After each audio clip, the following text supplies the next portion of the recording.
बहुत समय पहले की बात है। स्वर्णवन नामक एक बहुत ही घना और सुंदर जंगल हुआ करता था। इस जंगल के राजा का नाम था विक्रम, जो एक विशालकाय और शक्तिशाली शेर था। विक्रम जितना ताकतवर था, उतना ही स्वाभिमानी भी।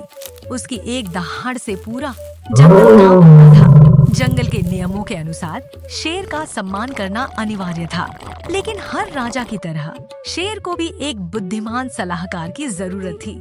वहीं दूसरी ओर जंगल में बल्लू नाम का एक भेड़िया रहता था। बल्लू बहुत ही चालाक, धूर्त और अवसरवादी था।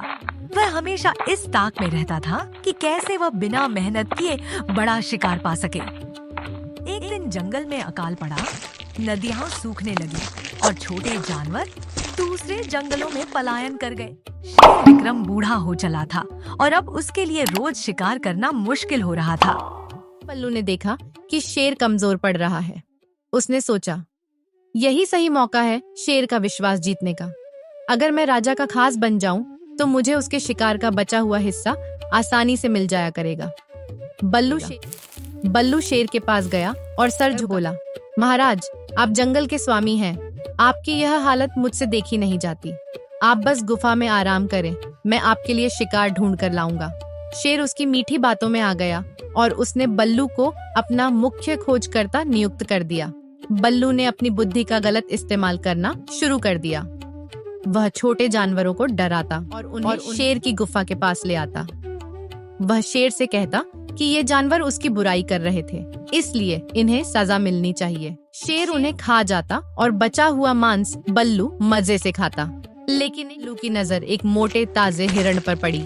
वह उसे अकेले खाना चाहता था।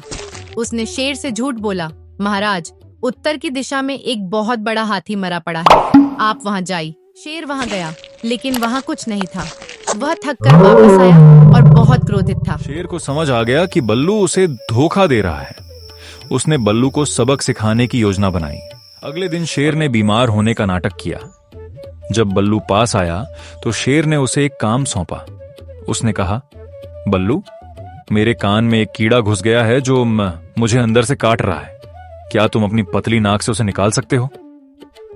जैसे ही लालची बल्लू अपना सिर शेर के करीब ले गया, शेर ने उसे अपने पंजे से दबोच लिया। शेर की दहाड़, धूर्त भेड़िए, तूने सोचा था कि तू जंगल के राजा को अपनी उंगलियों पर नचाएगा? विश्वासघात की सजा सिर्फ मृत्यु है। शेर ने उसे मार डाला और पूरे जंगल यह संदेश दिया कि धोखे की बुनियाद पर खड़ी हुई सफलता कभी स्थायी नहीं होती। जंगल में फिर से शांति छा गई और सभी जानवर समझ गए कि एकता और ईमानदारी ही सुखी जीवन का आधार है।